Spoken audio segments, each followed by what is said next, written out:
இன்றே டவுன்லோட் செய்து உங்கள் ஃபேவரட் ஷோக்களை என்ஜாய் பண்ணுங்க. வா சந்திரா.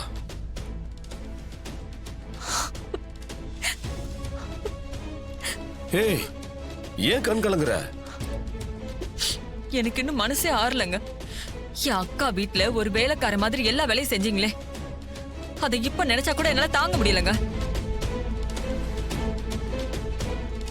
நீங்க துணி துவைக்கிறது, பாத்திரம் கழுவுறதுன்னு எல்லா வேலையும் செஞ்சப்ப என்னால எதுவுமே செய்ய முடியலன்னு உள்ளுக்குள்ளே கொதிச்சு போயிருந்தேன். அந்த டிரைவர் பையில அப்படி கொன்னு போட்டுறணும்னு கோவம் கூட வந்துச்சு. எல்லாத்தையும் அடக்கிக்கிட்டு பொறுமையா இருந்தேன். எனக்கும் அந்த வேலையெல்லாம் செய்யறப்ப அப்படியே உயிர் போற மாதிரி தான் இருந்துச்சு சந்திரா. அதுவும் உன் அக்கா பொண்ணுங்களா என்கிட்ட வேலை வாங்கும் போது ரொம்ப அவமானமா இருந்துச்சு. அதை விடு மருமகளே. அந்த வீட்டோட மாப்பிள்ளைய இருக்கான்ல, மம்புடி தலைய, விளங்காத பைய, அவன் எங்க 2 பேரும் எப்படி நக்கல் அடிச்சான் தெரியுமா? அதை நினைச்சதான் என்னால தாங்க முடியல மருமகளே. ஆமா மாமா, அவன் அந்த டிரைவர் பையன் கூட சேர்ந்துக்கிட்டு ரொம்ப தான் ஆட்டம் போடுறான். அவன் வாழையும் ஒட்ட அடக்கணும், அப்பதான் அவன் அடங்குவான். சந்திரா, அவன் ஒரு அல்ல கை, அவன்லாம் நமக்கு ஒரு ஆளா? நாம பழி வாங்க வேண்டியது அந்த டிரைவர் பயலத்தான். என்ன இந்த அளவுக்கு அவமானப்படுத்தின அவனை சும்மா விடக்கூடாது சந்திரா. அவன் இதுவரைக்கும் பார்த்த சந்திரா வேறங்க. இனிமே பார்க்க போற சந்திராவை அவனால ஃபேஸ் பண்ணவே முடியாது. வணக்கம் சார். வணக்கம் மேடம். வணக்கம் சார். நல்லா இருக்கீங்களா? நல்லா இருக்கேன். நீங்க வர சொன்னதா சொன்னாங்க மேடம். ஆமா சார், நீங்க எனக்காக ஒரு காரியம் பண்ணணும். என்ன பண்ணணும் சொல்லுங்க மேடம். முதல்ல இதை வாங்கிக்கோங்க. சொல்லுங்க மேடம், என்ன செய்யணும்? நான் இப்ப சொல்ற மாதிரி செய்யுங்க சார்.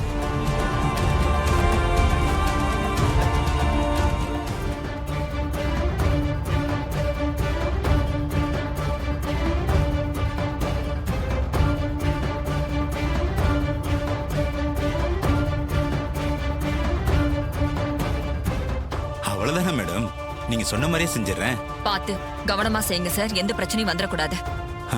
அதெல்லாம் நான் பாத்துக்கிறேன் மேடம், நீங்க கவலைப்படாதீங்க மேடம். வரட்டுங்களா? வரேன் சார். வாங்க. வரேன்.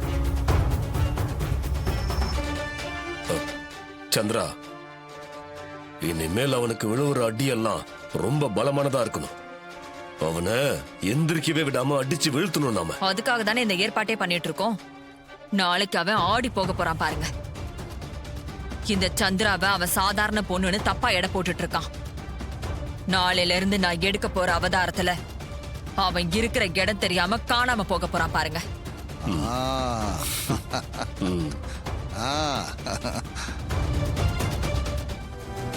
இந்த பணத்தை வாங்கிக்கோங்க. வாங்கிக்கோங்க சமந்தி. வாங்கிக்கோமா.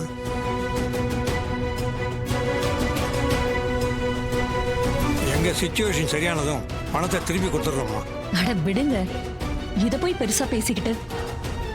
சம்மந்தி, என் மருமக வீட்டுல தானே இருக்கா? ஆமா, இங்கதான் இருக்கா. அவளுக்கு பூ வாங்கிட்டு வந்தேன், அதான் வச்சு விடலான்னு கேட்டேன்.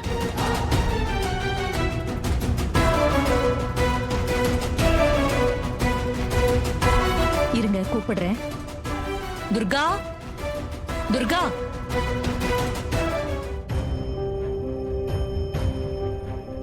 உன் வருங்கால மாமனார் மாமியார் வந்திருக்காங்க பாரு. வாங்க. என்ன மருமக பொண்ணே, நல்லா இருக்கியா?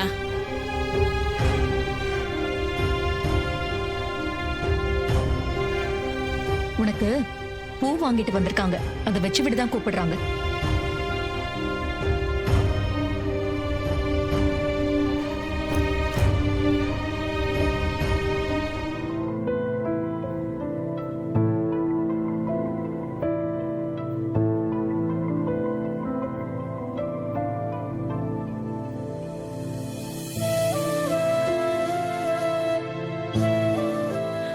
உன்னை பார்க்க மகாலட்சுமி மாதிரியே இருக்கம்மா. என் கண்ணே பற்றும் போல இருக்கு. நான் வரேம்மா.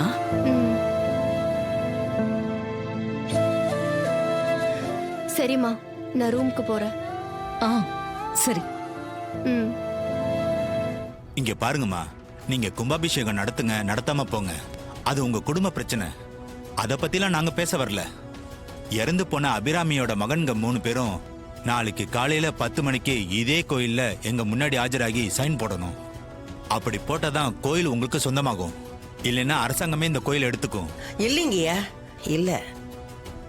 பேரன் 3 பேரும் நீங்க சொன்ன மாதிரி நாளைக்கு வந்துருவாங்க. உங்க முன்னாடியே கையெழுத்தும் போடுவாங்க. ஆமா, 3 பேர் எங்க இருக்காங்க? அவங்க 3 பேரும் சென்னையில இருக்காங்க. நான் ஃபோன் பண்ணி சொன்னேன்னா வந்துருவாங்க. சரி, வர சொல்லுங்க. நாளைக்கு அவங்க வந்து கையெழுத்து போடலைன்னா கண்டிப்பா கவர்மெண்ட் கோயில் எடுத்துக்கும். இப்படி சொல்றாரு? இத அவங்க கிட்ட நீங்க கொஞ்சம் ஸ்ட்ராங்கா சொல்லி வர சொல்லுங்க. சரிங்கய்யா, கண்டிப்பா சொல்றேன். ஏப்பா, என்னப்பா இதெல்லாம்? இந்த அதிகாரி இப்படி பேசுறாரு? பெரிய ஐயா குடும்பத்து கோயில அரசாங்கம் எடுத்துக்கணும்னு சொல்றாரு. இல்ல, நாளைக்குள்ள பாட்டியம்மாவோட பேரங்க வந்து கையெழுத்து போட்டா எதுவும் பண்ண மாட்டேன்ல சொல்லியிருக்காரு. இவ்வளவு பிரச்சனையெல்லாம் வர்றதுக்கு காரணமே கோயில் கும்பாபிஷேகம் நடக்காததான். அது சீக்கிரம் நடந்தா ஊருக்கும் நல்லது, ஐயா குடும்பத்துக்கும் நல்லது.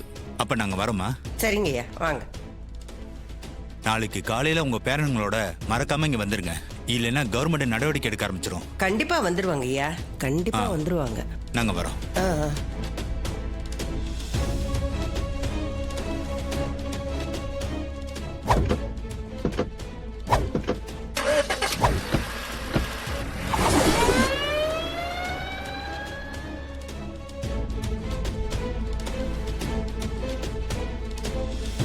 பாட்டி, இவ்வளவு நாள் இல்லாம இந்த பிரச்சனை திடீர்னு வந்திருக்க, எதுனாலன்னு புரியலையே. உண்மைதாயா மயிலு, நீ சொல்லும் போதுதான் எனக்கும் யோசனை வருது. மாப்பிள, ஒருவேளை இது சந்திரா பண்ண வேலையை தான் இருக்குமோன்னு தோணுது. உங்களை ஈஸ்வரிட்ட மாட்டி விடுறதுக்காக தான் அவ ஏதோ பிளான் போட்டிருக்கான்னு நினைக்கிறேன். ஆமா சகல, சின்னத்தை தான் அதை செஞ்சிருக்கணும். எலெக்ஷன்ல அவங்க புருஷனை நம்ம தோக்கடிச்சோம்ல, அதை மனசுல வச்சுக்கிட்டு தான் நம்மளை பழி வாங்குறதுக்காக இந்த பிளானை போட்டிருக்காங்க. அவங்க எதுக்காக வேணா செஞ்சிருக்கட்டுங்க. கையெழுத்து போடலன்னா கோயில் நம்மளுக்கு சொந்தம் இல்லைன்னு ஆயிடும். அதை கவர்மெண்ட் எடுத்துக்கிட்டா தாத்தா ஆசைப்பட்ட மாதிரி மாமா கையால நம்ம கோயில் கும்பாபிஷேகத்தை பண்ண முடியாது. மாப்பிள, என்ன ஆனாலும் சரி, நம்ம நல்லா கவர்மெண்ட் கையில போயிடக்கூடாது. நம்ம ஏதாவது பண்ணி ஆகணும் மாப்பிள. சரிங்க மாமா, நான் அருண் ஆனந்த் கிட்ட பேசுறேன். பாட்டி, சொல்லியா? நான் ஃபோன் பண்ணி அருண் ஆனந்த் கிட்ட பேசிடுறேன். நீங்க கவலைப்படாம இருங்க. நாளைக்கு நாங்க 3 பேர் அங்க வந்துருவோம். 10 மணிக்கெல்லாம் வந்துருங்க ஐயா. அரசாங்க அதிகாரிகள்லாம் வந்துருவாங்க. சரிங்க பாட்டி, சரிங்க.